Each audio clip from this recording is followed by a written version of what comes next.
I always thought Vermont was beautiful in the fall.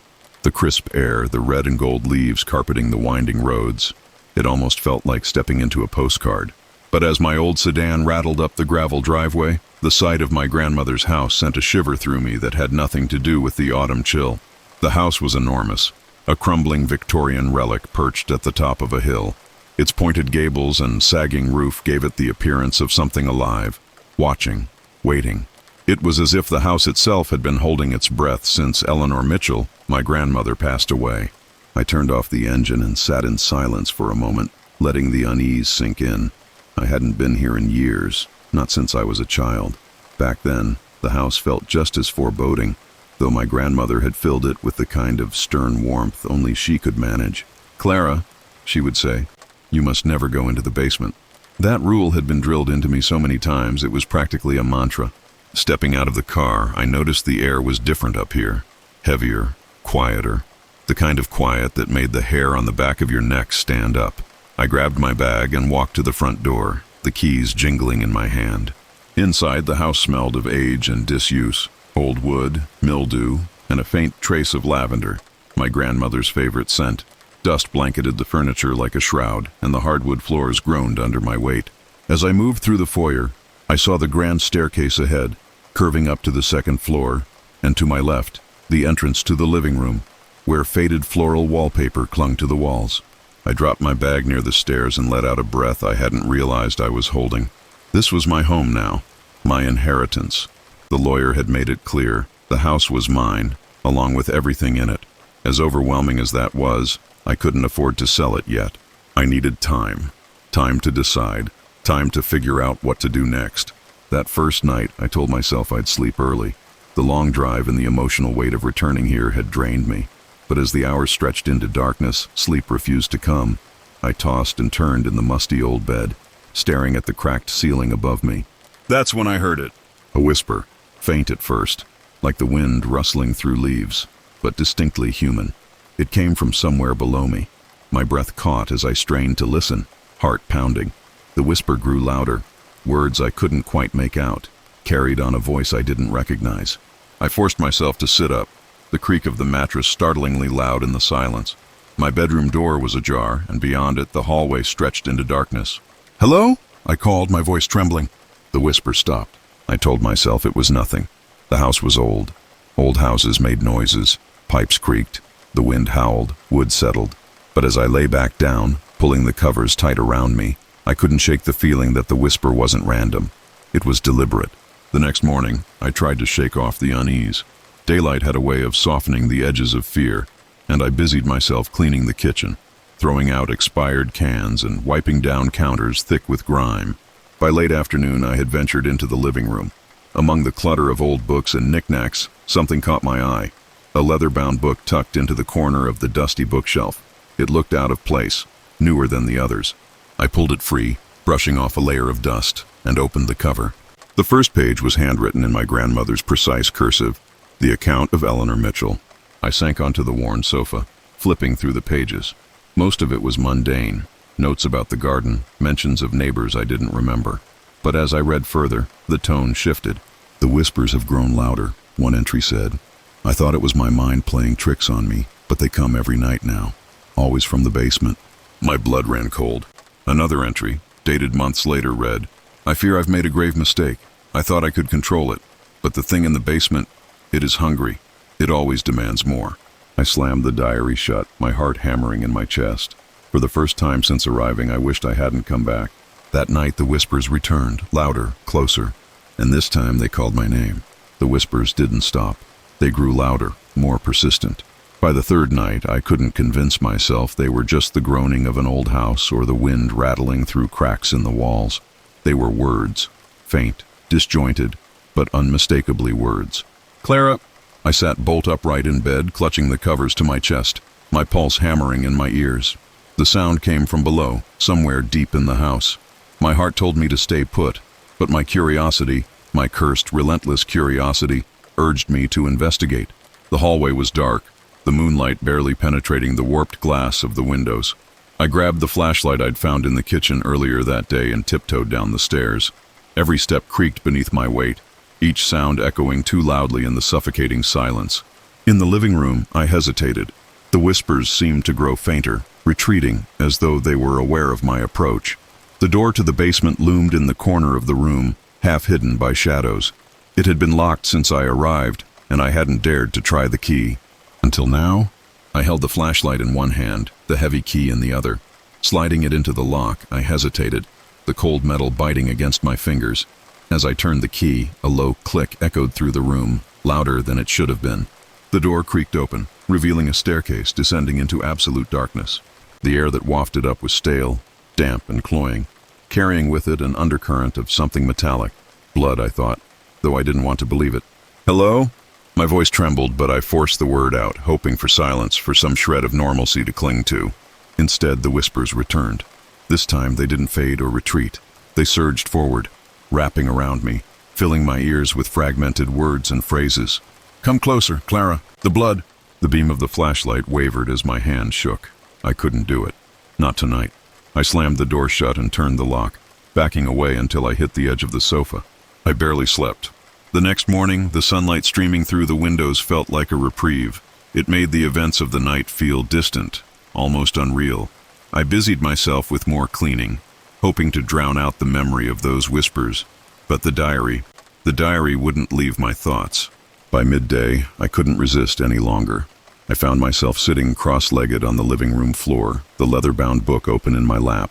As I read, the entries grew darker. Eleanor described the whispers as a presence that had always been part of the house. She spoke of rituals, symbols, and something she called the binding. One passage made me pause, my hands trembling. I tried to stop it once. I boarded up the basement, sealed the door with symbols of protection. But it didn't work. The whispers found me, and the thing below grew angry. It punished me. I have no choice but to continue the offerings. Offerings? The word lodged itself in my brain, gnawing at me. As I read further, I pieced together fragments of a horrifying story. Eleanor wrote of sacrifices, small animals at first, then larger ones. Then she hinted at something even darker. "I've done what it asked, but it still demands more. The blood must be from the family. Only then will it be satisfied." I slammed the book shut, bile rising in my throat. It couldn't be true. Eleanor had been strict, even cold at times, but she wasn't a monster. That night, as darkness fell, the whispers returned. This time they were deafening. "Clara! Clara! Come to us!" I sat in the living room, clutching the diary like a talisman, as though its presence could shield me. But it wasn't enough. The whispers grew sharper, angrier, and the house itself seemed to respond. The walls creaked, the floor groaned, and a cold wind swept through the room, though every window was shut. The basement door rattled. I froze, staring at it, my breath shallow. The door shook violently now, the handle twisting as though something on the other side was trying to get out. "Clara!" The voice wasn't a whisper anymore. It was deep, guttural, almost inhuman. I wanted to run, to flee the house and never look back. But something rooted me in place. Fear, maybe, or that cursed curiosity again. Against every instinct, I moved toward the door. The rattling stopped as I approached, replaced by a silence so absolute it pressed against my ears like a weight. My fingers brushed the door handle and I hesitated. The whispers started again, softer this time, almost pleading. "Please, Clara, let us out." I turned the handle slowly, but the door wouldn't budge. Something on the other side resisted, as though the house itself was fighting against me. I stepped back, heart racing, and stumbled over a loose floorboard. It shifted under my weight, revealing a hidden compartment beneath the rug. I knelt down, prying the wood free, and found a small wooden box covered in dust. Inside were pages ripped from the diary. My hands shook as I unfolded them. The writing was frantic, smeared in places, but the words were clear enough. I made the deal. The first sacrifice was my sister, then her child. But it wasn't enough. It will never be enough. It wants Clara. When she comes of age, it will take her too. The blood must continue. I dropped the pages, my vision blurring with panic.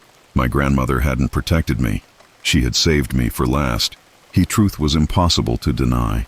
I sat there, trembling on the cold floor of the living room, surrounded by Eleanor's frantic scrawls and the weight of her sins. The whispers in the walls grew louder, angrier, as if they knew I had uncovered the final pieces of their twisted puzzle. I couldn't stay in the house. My instincts screamed for me to leave. to get as far away from this place as possible. But when I grabbed my car keys and rushed to the front door, I found it locked. Not just locked, sealed. The knob wouldn't turn, and even when I threw my shoulder against it, the door refused to budge. Every window was the same. The house wasn't letting me go. "Clara!" The voice reverberated through the walls, deep and guttural, as though it were coming from the house itself. My breath caught in my throat. I turned toward the basement door, now wide open.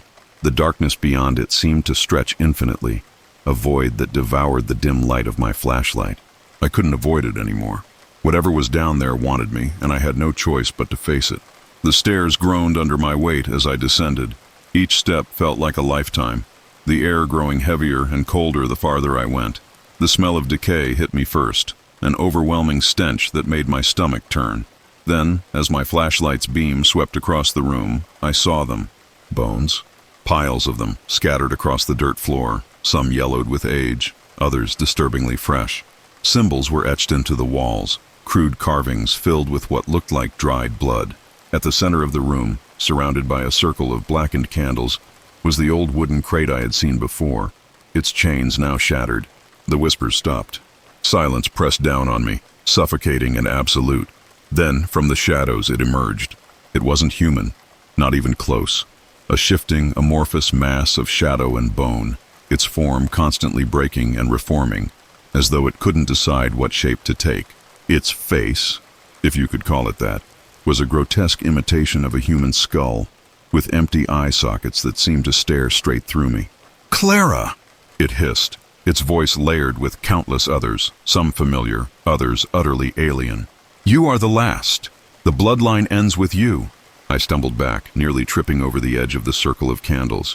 The entity moved closer, its form writhing like a serpent, filling the space with a palpable sense of malice. "What do you want from me?" I screamed, my voice cracking. "The pact," it whispered. "Your family promised you. Blood for blood, life for life." My grandmother's journal had hinted at this moment, but now, standing in its presence, I realized the full extent of her bargain. She had sacrificed my relatives, her own family, to keep this thing at bay, and now it wanted me to complete the cycle. But I wasn't going to let it win. I reached into my pocket and pulled out the lighter I had grabbed earlier. In my other hand, I held the pages of Eleanor's journal, smeared with the symbols she had used to bind the entity. If I could destroy the remnants of her ritual, maybe I could sever its hold on the house. The entity recoiled, its shape contorting as it let out a deafening roar. "You cannot break the chain!" Ignoring its words, I flicked the lighter and held it to the pages. The paper caught instantly, the flames licking hungrily at the ink and blood. The light from the fire illuminated the basement, casting grotesque shadows across the walls. The entity screamed, a sound so piercing it felt like needles driving into my skull. The symbols on the walls began to glow, pulsing with an otherworldly light before burning away into ash. I thought I was winning. For a moment it seemed like the creature was retreating, its form flickering and dissipating like smoke. But then it surged forward, faster than I could react. Before I could move, it was on me. Its shadowy tendrils wrapped around my arms, pulling me into the center of the room. The lighter fell from my hand, the flames sputtering out as the entity's cold, suffocating presence enveloped me. I couldn't breathe, couldn't scream. "You are mine," it whispered, its voice filling my head. Desperate, I reached for the overturned crate, my fingers brushing against the jagged edge of a broken chain. I gripped it tightly, ignoring the sharp pain as it bit into my palm, and drove it into the creature's form. It shrieked, its hold on me loosening just enough for me to stumble back. With the last of my strength, I grabbed the lighter again and threw it onto the remaining candles. The flames exploded outward, consuming the symbols, the crate, and the entity itself. The room filled with smoke and light, and for a moment I thought I had succeeded. But as the fire spread, the entity's form began to change. It solidified, taking on a shape that was horrifyingly familiar. It was me. The creature stood there, staring at me with my own face, my own eyes, but twisted into a grotesque mockery. "The chain cannot be broken," it said, its voice now identical to mine. The last thing I saw before darkness consumed me was its smile. When I woke, the air was different, thicker, heavier, as if the very house was pressing down on me. My body ached, and my head throbbed with a dull pain. The basement was dark again, save for the faint embers of the extinguished fire flickering in the corner. For a moment I thought I had survived, that the entity was gone. Then I heard footsteps, They weren't mine. I froze, my breath caught in my throat. The steps were deliberate, unhurried, echoing across the dirt floor. Slowly I turned my head toward the sound, and there it was, standing just outside the faint glow of the embers. It looked exactly like me. No, it was me. The same face, the same clothes, the same terrified expression I'd seen in the mirror before descending into the basement. But there was something wrong, something deeply unnatural. Its eyes were too dark, its movements too smooth, too calculated. The creature tilted its head, mimicking the way I did when I was curious. Then it smiled, a slow, deliberate stretch of its lips that made my stomach churn. "The chain continues," it said, and the sound of my own voice coming from it was almost too much to bear. I scrambled backward, my hands scraping against the dirt. What are you?" "I am you," it replied, stepping closer. "And I am not. I am what was promised, what your family gave willingly to the dark. You are the final piece." "No!" I screamed, my voice cracking. "You're lying. I destroyed the ritual. I ended it." It laughed, a cold, hollow sound that echoed around the room. The ritual was never meant to be destroyed. It was meant to be fulfilled. And now, I will take your place. The word struck me like a blow. Take my place? The realization hit me like ice water. It didn't want to kill me. It wanted to be me. To walk out of this house wearing my face, my identity. I couldn't let that happen. I forced myself to my feet, my hands shaking as I fumbled for anything I could use as a weapon. My eyes landed on a jagged piece of wood from the shattered crate. I grabbed it, clutching it tightly, and faced the creature. "If you want to take my life," I said, my voice trembling but firm, "you're going to have to fight for it." The creature's smile widened. "As you wish." It lunged at me, faster than anything human. I barely had time to raise the makeshift weapon before it collided with me, knocking the breath from my lungs. We fell to the ground in a tangle of limbs, its cold, shadowy form pressing against me. It was strong, unnaturally so. Its hands wrapped around my throat, squeezing until black spots danced in my vision. But I refused to give up. With every ounce of strength I had left, I drove the jagged wood into its side. The creature shrieked, a sound so piercing it felt like it was splitting my skull. It staggered back, clutching at the wound, black smoke pouring from its body. I didn't wait. I scrambled to my feet, grabbing the lighter from where it had fallen. My hands were slick with sweat and trembling so badly I could barely hold it steady, but I managed to flick it on. "You want me?" I said, stepping toward the creature. "Then come and get me." I tossed the lighter onto the remains of the crate, and the flames roared to life. The fire spread quickly, consuming the symbols, the bones, and everything else in the basement. The creature screamed, its form twisting and writhing as the flames engulfed it. But it didn't stop. Even as its body began to dissolve, it reached for me, its burning fingers brushing against my arm. "You cannot escape," it hissed. "The chain is unbroken. You will never be free." I stumbled backward, my back hitting the stairs.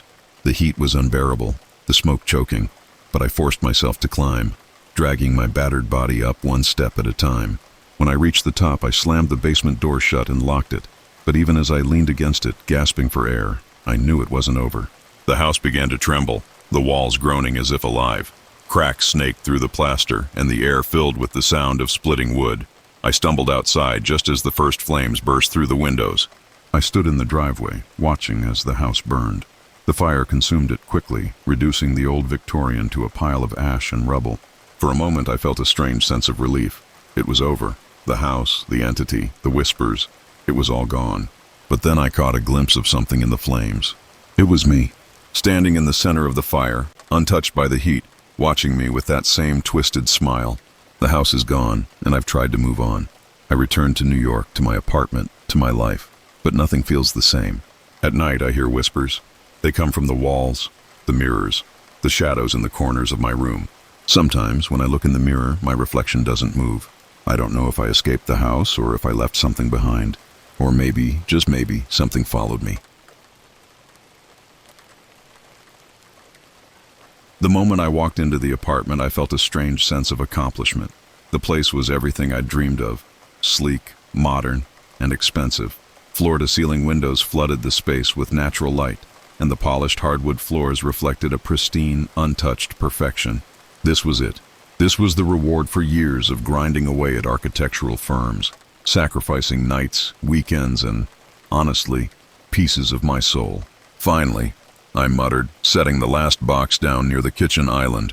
My voice echoed faintly through the empty space, bouncing off the minimalist white walls. The building, the Meridian, was a gem nestled in the heart of Chicago. A friend had called it a playground for the elite, and I'd laughed at the exaggeration. Now, standing in my apartment, I realized he wasn't far off. Everything about it screamed luxury, except for one oddity I hadn't noticed until now. There was a room at the far end of the hallway. Its door was slightly ajar, as if inviting me in, but something about it made me hesitate. I chalked it up to exhaustion and went back to unpacking. By the time night fell, I had a semblance of order, at least enough to crash on the oversized sectional I'd bought for the living room. The city lights sparkled outside, a reminder of how far I'd come. I must have dozed off because when I woke, the apartment was eerily quiet. Too quiet. I glanced at the clock, 2:37 a.m. A soft hum filled the air, faint but persistent. Rubbing my eyes, I followed the sound down the hallway. It was coming from the room at the end. The door was wide open now. "Hello?" My voice echoed again, but this time the echo wasn't quite right. It repeated back to me, distorted as if someone or something was mocking me. I flicked on the light. The room was empty, just 4 white walls and a single window overlooking the neighboring buildings. Yet the hum persisted. I stepped inside, testing the acoustics. "Testing," I said, my voice bouncing back to me in a warped, almost metallic tone. I froze. The echo had repeated more than my words. It had added something faint, like a whisper hidden beneath the surface. My chest tightened as I turned to leave, but the echo followed me, the distorted whisper growing louder. "Daniel," it said. I stumbled into the hallway, slamming the door behind me. My heart raced as I backed away, half expecting it to open again. But the sound stopped, and the apartment returned to its unsettling silence. The next morning, I told myself it was just the acoustics. Old buildings always had quirks, right? Maybe the layout created strange sound patterns. I convinced myself it was nothing and called the building's maintenance office. "Mr. Carter," the receptionist said, her voice polite but firm, "we don't typically get complaints about the Meridian. It's one of the most acoustically advanced designs in the city." That didn't help. Later that day, while organizing my files, I heard a knock at the door. It was Mr. Whitaker, the building's elderly superintendent. He had a friendly face, lined with years of stories I probably didn't want to hear, and he carried a toolbox as if to validate his purpose. "You called about a noise issue?" he asked. I led him to the room, feeling foolish as I explained the echoes and the whispers. He stepped inside, tapping on the walls and muttering to himself. After a few minutes, he turned to me, his expression unreadable. "Acoustics in this building are airtight," he said, shaking his head. "But sometimes these old places have a way of keeping things in." I frowned. "What's that supposed to mean?" He hesitated, then shrugged. "Probably nothing. Just saying if I were you, I'd keep this door shut." With that, he left, his words lingering long after he was gone. That night, I found myself staring at the door again. It was closed, just as I'd left it, but the hum returned, faint and insistent, seeping through the walls like a living thing. I tried to ignore it, focusing instead on the skyline view, but the sound grew louder, more invasive. Finally, unable to resist, I opened the door. The room was as empty as before, but on the windowsill sat a small, dusty object I hadn't noticed earlier, a vintage cassette recorder. Curiosity won over fear as I picked it up. A single cassette was inside, labeled in neat handwriting, "David." I hesitated, my thumb hovering over the play button. Something deep in my gut told me to stop, to leave it alone.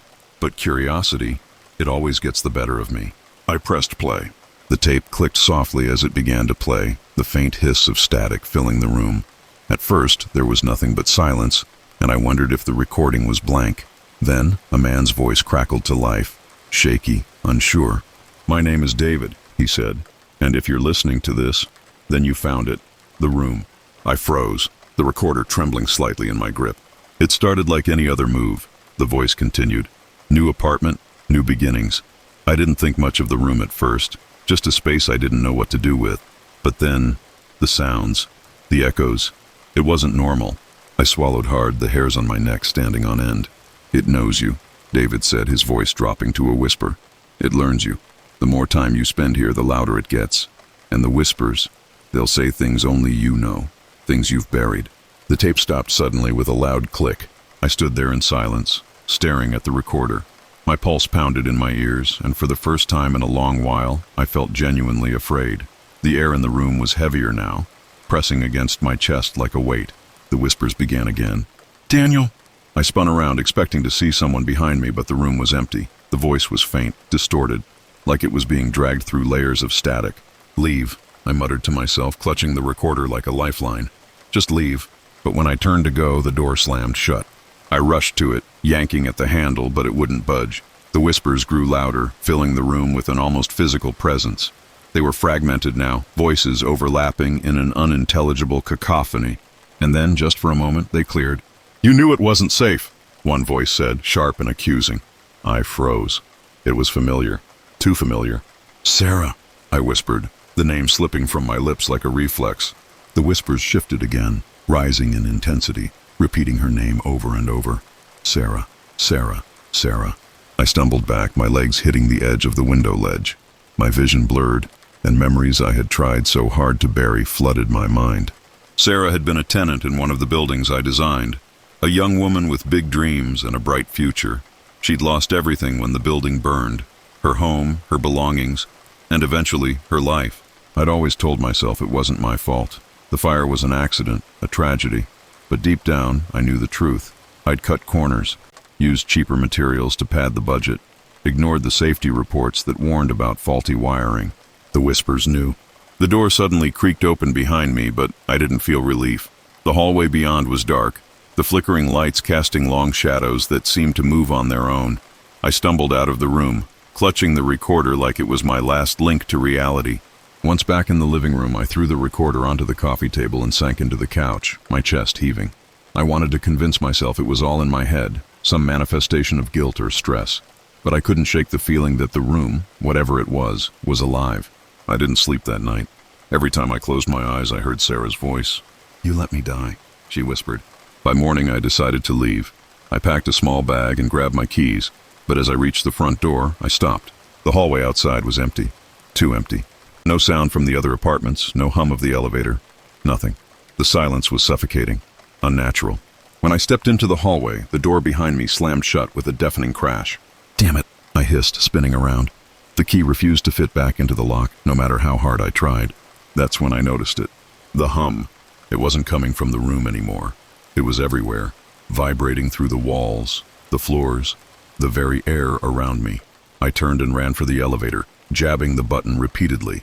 The doors slid open, and I practically dove inside, but as they closed, I swore I saw a shadow move in the hallway.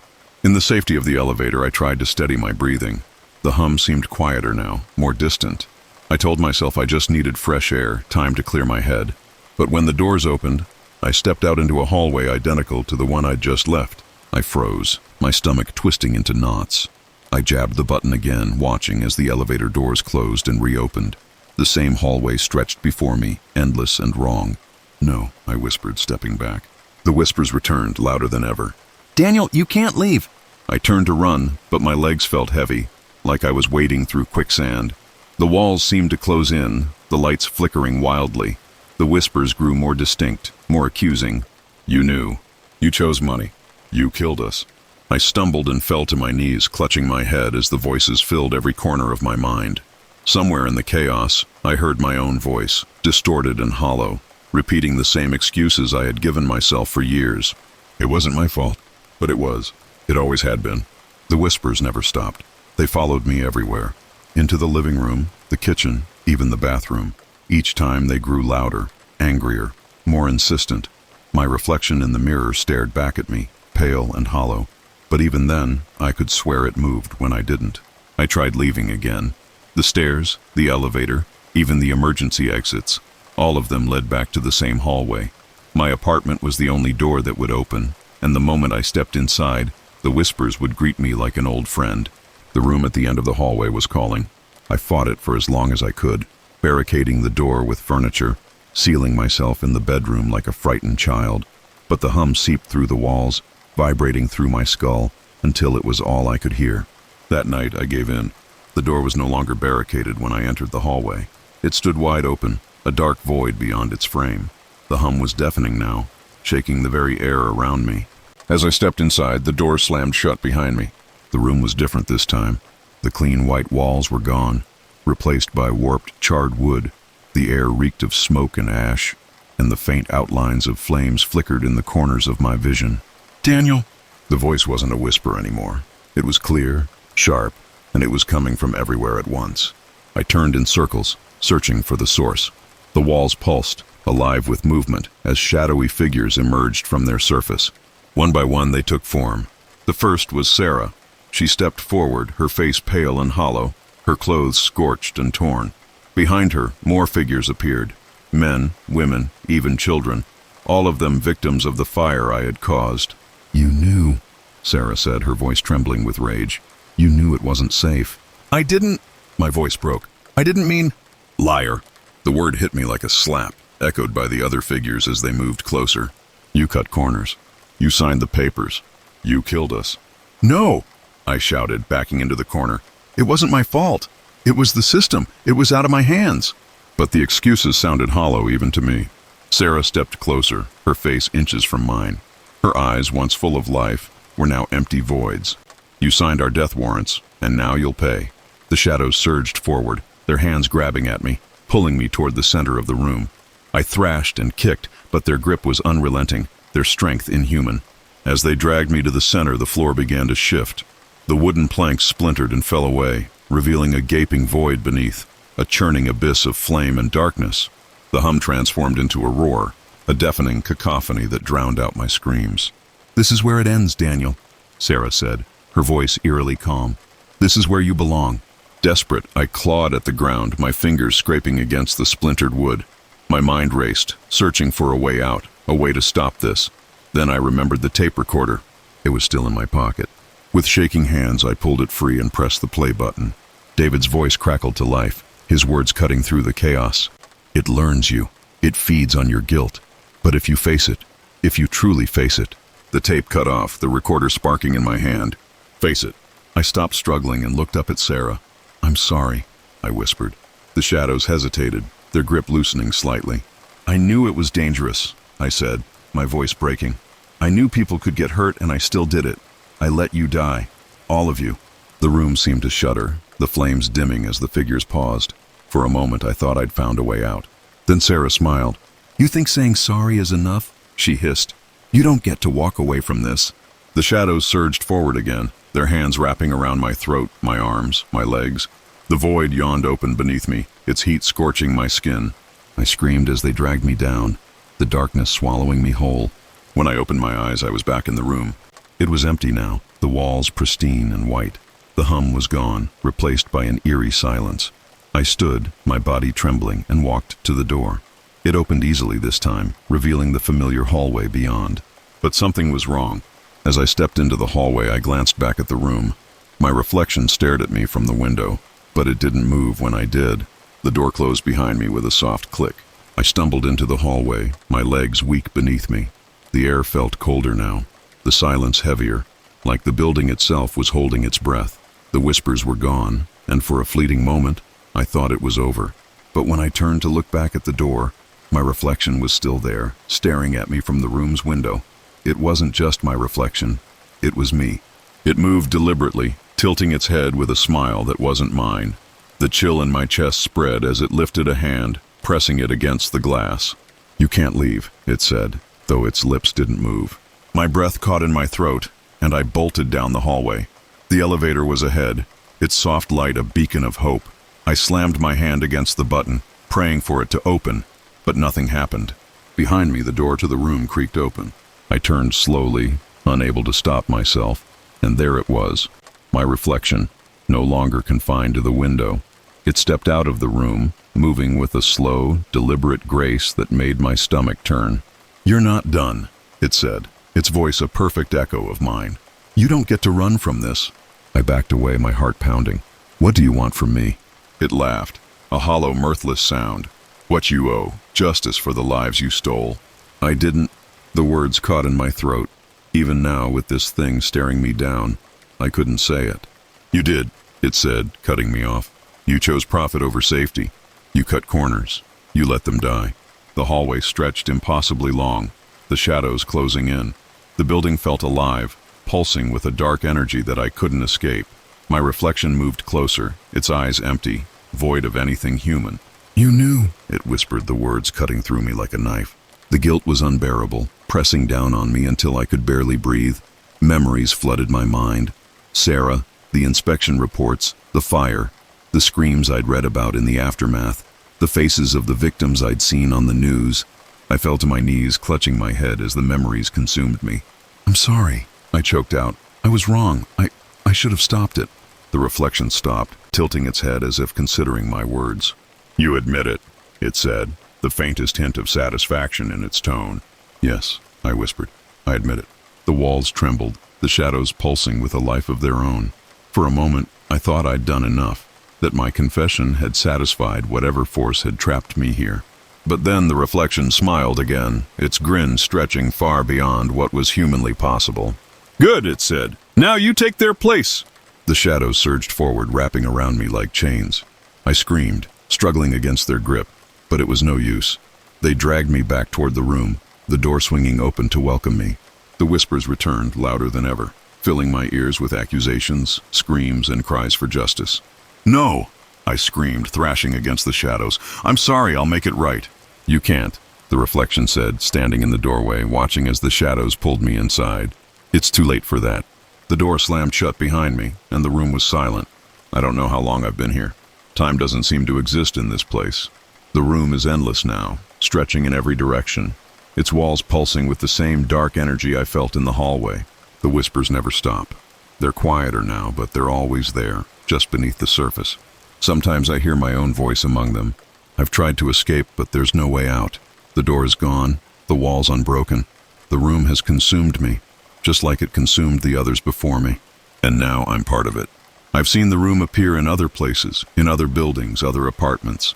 I've seen new faces step inside, curious and unknowing. The cycle begins again, and I can only watch, powerless to warn them. The room knows them just like it knew me. It learns their secrets, their sins, and it makes them pay. One day it will find someone new, someone like me, and the cycle will continue.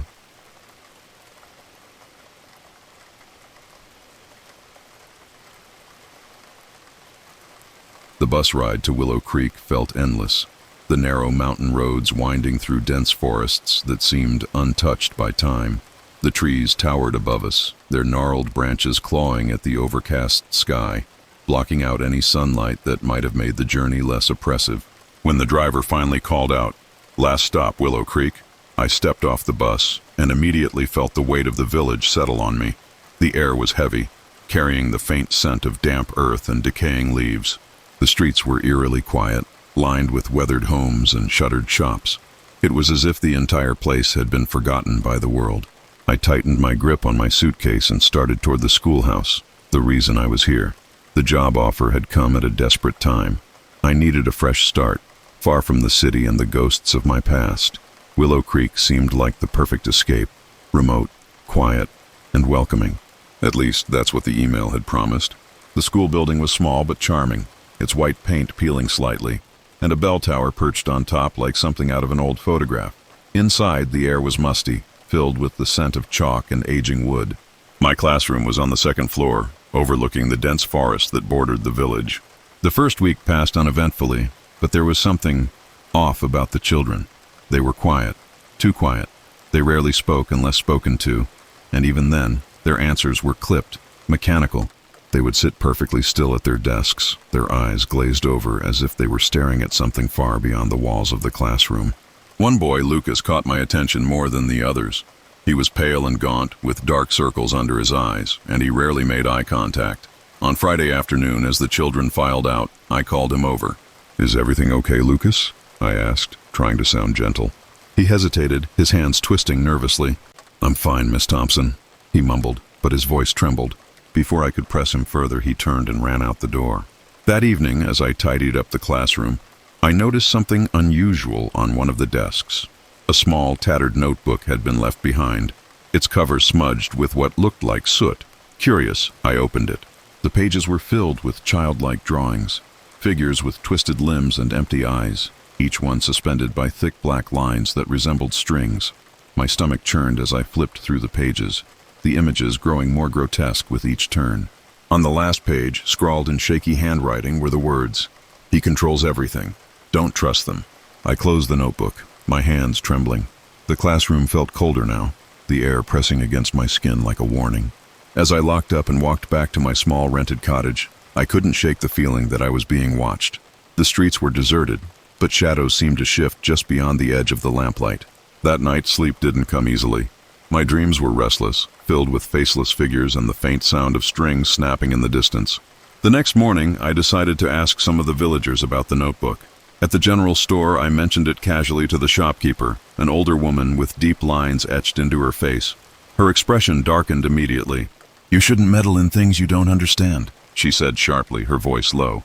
"I'm not meddling," I replied, trying to keep my tone light. "I just want to understand. Is there something I should know about the children?" She leaned in close, her eyes narrowing. "Willow Creek has its secrets, Miss Thompson, and some secrets are better left buried." With that, she turned away, leaving me standing there, more uneasy than before. On my way back to the school, I couldn't help but notice how quiet the village was.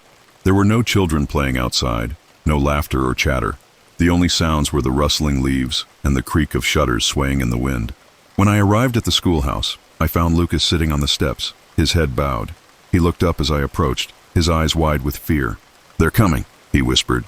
"Who's coming?" I asked, kneeling beside him. Before he could answer, a shadow passed over us, and I turned to see a group of children standing at the edge of the forest.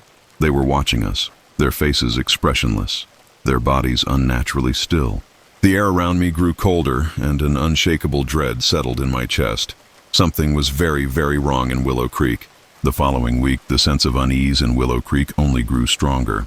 The children were quieter than ever, their eyes often fixed on me with an unsettling intensity. Lucas stopped coming to school altogether, and when I asked his classmates about him, they merely shrugged and looked away. I decided to visit Lucas's house after school one evening. His home was a modest cabin on the outskirts of the village, surrounded by towering trees that seemed to swallow the sunlight. When I knocked on the door, his mother, Mrs. Reeves, answered with a strained smile. Her face was pale, her eyes hollow. "I was worried about Lucas," I said, trying to sound casual. "He hasn't been in school." She hesitated, glancing over her shoulder before stepping outside and closing the door behind her. "Lucas, he's not feeling well," she said, her voice barely above a whisper. "Can I see him?" Her hands fidgeted nervously. "He needs rest. It's better if you don't." Before I could press her further, she added, "You should go, please, for your own sake." As I walked away, the hair on the back of my neck prickled. From one of the upstairs windows, I saw a shadow move. Someone, or something, was watching me. The next morning, I found another strange object in my classroom, a small wooden figurine left on my desk. It was crudely carved, depicting a figure with exaggerated limbs and hollow eyes. A string was tied around its neck, and the wood smelled faintly of smoke. My first thought was that it was some kind of prank, but when I asked the students about it, they all denied leaving it. Some of them even looked scared, casting furtive glances at one another. By lunchtime, I decided to visit the village library to see if I could find anything about Willow Creek's history. The librarian, a stern woman named Mrs. Halloway, seemed reluctant to help at first, but when I mentioned the figurine, her expression darkened. "Where did you find it?" she asked sharply. "In my classroom," I replied. "Does it mean something?" She hesitated, then stood and motioned for me to follow her. She led me to a dusty corner of the library, where she pulled a large, leather-bound book from the shelf. The title read, Legends of Willow Creek. Flipping through the pages, she stopped at a chapter titled The Puppet Maker. "William Harker," she said quietly. "He was a toy maker who lived here almost a century ago. He was known for his marionettes, beautiful, lifelike creations. But there were rumors." "Rumors?" I prompted, my stomach tightening. She nodded. "People said he was obsessed with giving his marionettes real life. He would lock himself in his workshop for days, working on his creations. One night, the workshop caught fire. Harker was trapped inside along with his marionettes. No one knows how the fire started, but some say it was deliberate. Revenge from villagers who believed he was using dark magic." I shivered, the image of the wooden figurine flashing in my mind. "What does that have to do with the children?" She closed the book and fixed me with a solemn gaze. "There's a story that Harker's spirit still lingers, that he found a way to give his creations life by taking it from others."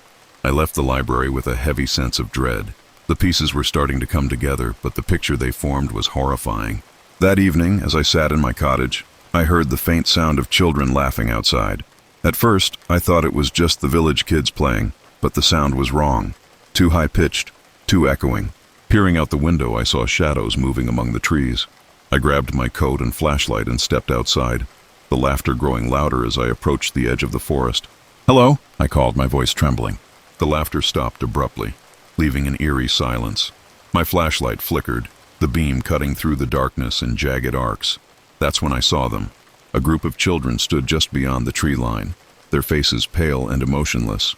Their eyes reflected the light like glass, and their bodies seemed unnaturally stiff, as if they were being held up by invisible strings.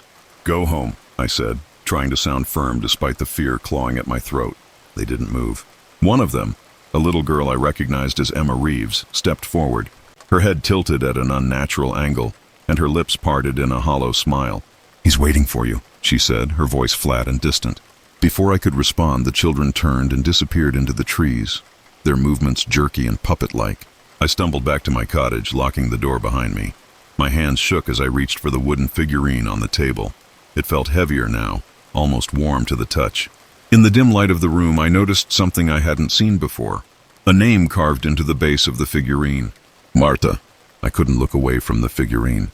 The name, Marta, etched into the base, sent a chill racing down my spine. How could it know my name? My mind spun, grasping for a rational explanation, but none came. I felt the walls of my cottage closing in, the air suffocatingly thick. The laughter from the forest echoed in my ears again, faint and taunting, even though I knew the children were gone. I couldn't sit here anymore, waiting for whatever was happening to reach me. The library had mentioned Harker's workshop, the place where it all began. If there was any hope of understanding this, it would be there. Grabbing my coat and flashlight, I stepped out into the night. The forest loomed ahead, its shadows twisting unnaturally in the moonlight. Every instinct told me to turn back, but I couldn't. The walk to the ruins was agonizingly slow, each step accompanied by the crunch of leaves and the distant, unnatural rustle of branches. The air grew colder as I approached the clearing where the workshop once stood. When I reached it, I froze.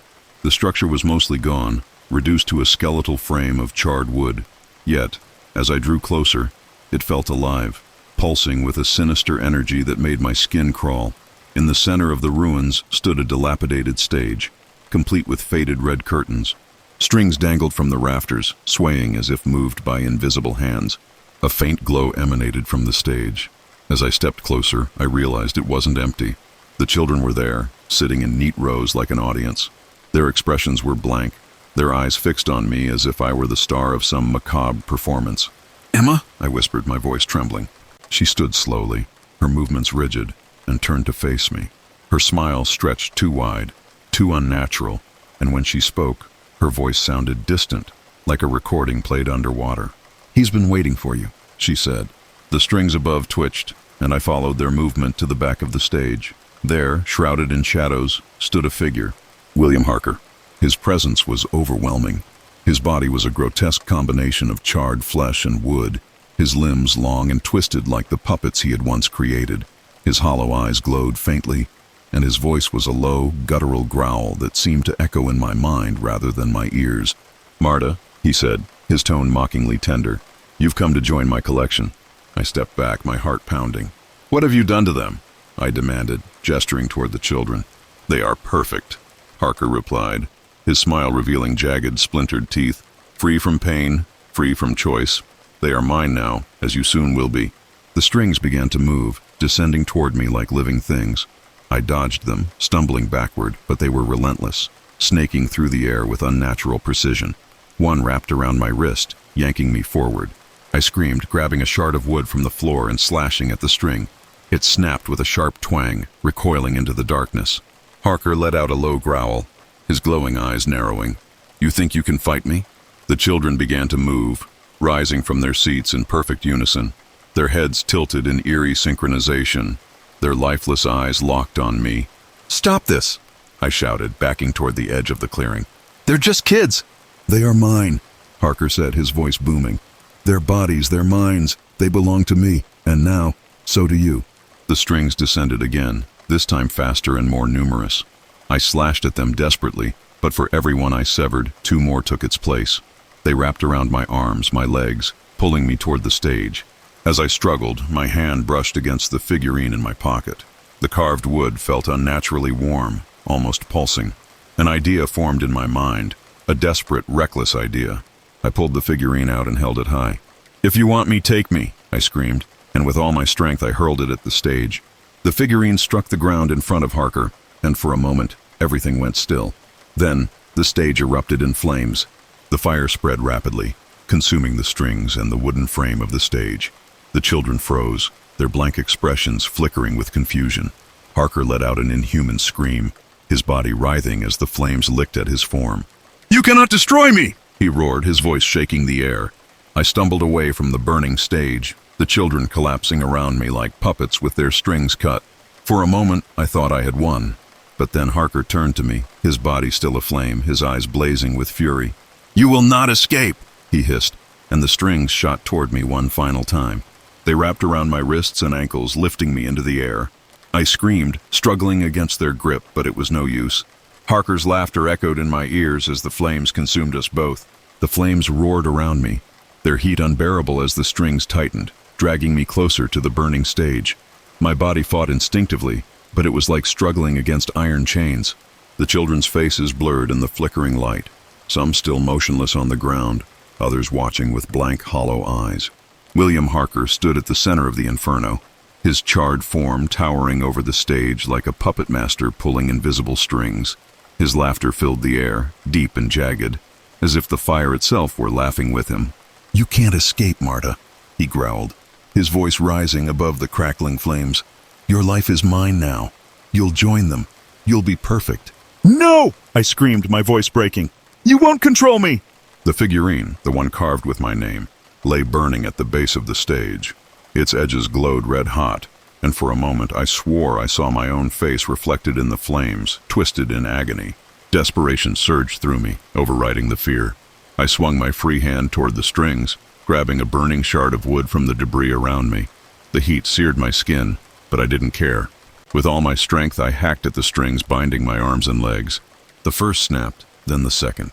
Harker howled in fury as the tension of his control wavered. "You can't destroy me," he roared, his burning figure flickering like a dying flame. "I am eternal."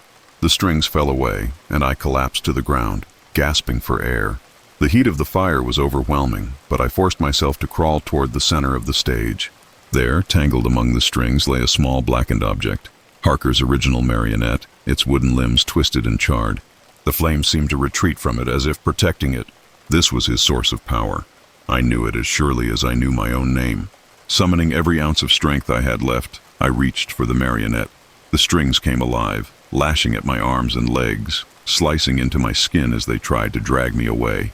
Harker's voice boomed, shaking the very ground beneath me. "You are nothing," he snarled. "You are mine." But I didn't stop. Gritting my teeth, I grabbed the marionette and held it aloft.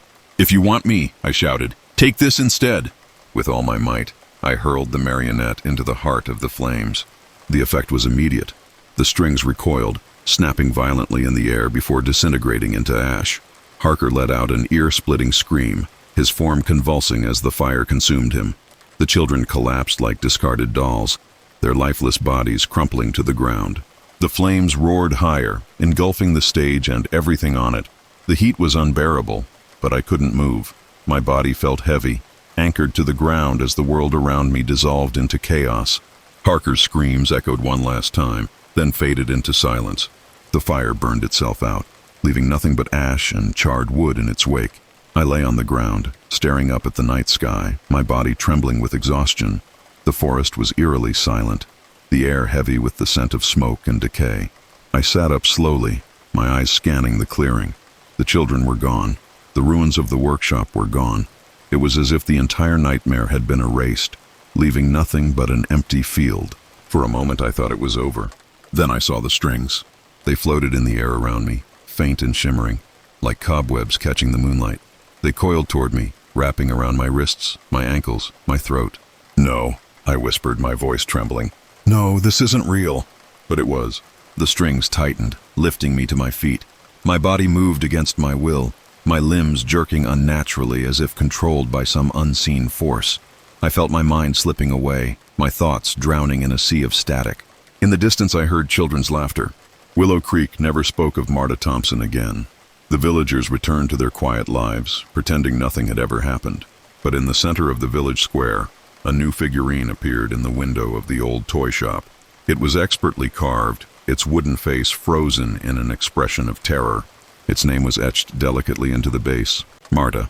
At night, if you listen closely, you can still hear the faint creak of strings in the wind, and the laughter of children echoes through the forest. The puppet master's work is never done.